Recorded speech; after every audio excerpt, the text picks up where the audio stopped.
Hi friends, ಸೀದಾ ಹಂಗೆ Hyderabad reach ಆದೆ. ಸೀದಾ ನೈಸೋಡಲ್ಲಿ ನಿಲ್ಲಿಸಿ ಒಂದೆರಡು ವೀಡಿಯೋ ಮಾಡ್ಕೊಂಡು ಸೀದಾ ಅವ್ರು ಬೇರೆ ಫೋನ್ ಮಾಡ್ತಾಯಿದ್ರು ಬಾ ಅಂತ. ಸೇರೆ ಅಂತ ಹೋಗೋಣ ಅಂತ ಹೋದೆ. ಸೀದಾ ಹೋದರೆ ಗಾಡಿ ಬಿಟ್ಟು ಪಾಯಿಂಟಿಗೆ ಕ್ರಾಸಿಂಗ್ ಮಾಡ್ತಾಯಿದ್ರು ಗಾಡಿ. ಸೇರಿ ಗಾಡಿಯೆಲ್ಲ ಅಂಡರ್ ಮಾಡ್ಕೊಂಡು ಲೋಡ್ ಬೇರೆ ಇತ್ತು. 2 ಪಾಯಿಂಟ್ ಇತ್ತು ಲೋಡಿಂಗು. ಅದು ಯಾವಾಗ ಗೊತ್ತಾಯಿತು ಅಂದರೆ ನನಗೆ 1 ಪಾಯಿಂಟ್ ಲೋಡ್ ಆದಮೇಲೆ ಇನ್ನೊಂದು ಪಾಯಿಂಟ್ ಗೊತ್ತಾಗಿತ್ತು ನನಗೆ.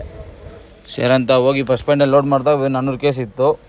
ಫಸ್ಟು ಅಷ್ಟೇ ಸಾಕು, ರಿಟರ್ನ್ ಬಾ ಅಂತ ಹೇಳಿದರು. ಮತ್ತೆ ನೋಡಿದ್ರೆ ಇಲ್ಲ, ಇನ್ನೊಂದು 500 ಕೇಸ್ ಐತೆ, ಬೆಳಿಗ್ಗೆ ತುಂಬ್ಕೊಂಡು ಬಾ, ಹಾಲ್ಟಿಂಗ್ ಕೊಡ್ತೀನಿ ಅಂದರು. ಸೇರೆ ಅಂತ ಏನು ಮಾಡೋದು, ಏನೂ ಮಾಡೋಕ್ಕಾಗಲ್ಲ ಅಂತ ಸೀದಾ ಅಲ್ಲೇ ನೈಟ್ ಮಲ್ಕೊಂಡು ಸೀದಾ ಬೆಳಿಗ್ಗೆ ಎದ್ದು ಒಂದು ಟೀಗಿ ಕುಡ್ಕೊಂಡು ಸೀದಾ ಗೋಡನ್ ಕಡೆಗೆ ಹೊರಟೆ.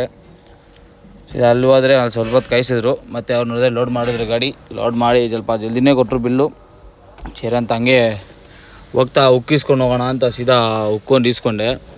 ಇದು ಫುಲ್ ವೀಡಿಯೋ ಇಲ್ಲಿ ಕೆಳಗಡೆ ಪ್ಲೇ ಬಟನ್ ಇದೆಯಲ್ಲ, ಅದಲ್ಲಿ ಹಾಕಿದ್ದೀನಿ. ಫುಲ್ ವೀಡಿಯೋ ಚೆಕ್ ಮಾಡಿ ನೋಡಿ ಹೆಂಗೈತೆ ಅಂತ. ಸಬ್ಸ್ಕ್ರೈಬ್ ಮಾಡಿ, ಶೇರ್ ಮಾಡಿ, ಲೈಕ್ ಮಾಡಿ ಫ್ರೆಂಡ್ಸ್. ವೀಡಿಯೋ ಇಷ್ಟ ಆದರೆ ಫುಲ್ ವೀಡಿಯೋ ಕೆಳಗಡೆ ಹಾಕಿದ್ದೀನಿ, ಚೆಕ್ ಮಾಡಿ ನೋಡಿ. ಬೈ ಫ್ರೆಂಡ್ಸ್, ನೆಕ್ಸ್ಟ್ ವೀಡಿಯೋದಲ್ಲಿ ಸಿಗ್ತೀನಿ. ಬೇರೆ ಬೇರೆ ಏನೇನಂತ ಸಪೋರ್ಟ್ ಮಾಡಿ ಫ್ರೆಂಡ್ಸ್. ನೀವು ಕೂಡ ಸಪೋರ್ಟಲ್ಲೇ ಇರೋದು, ನಾವು ಟ್ರೆಂಡಿಂಗ್ ಆಗೋಕ್ಕೆ. ನೋಡೋಣ ಏನಂತ. By friends.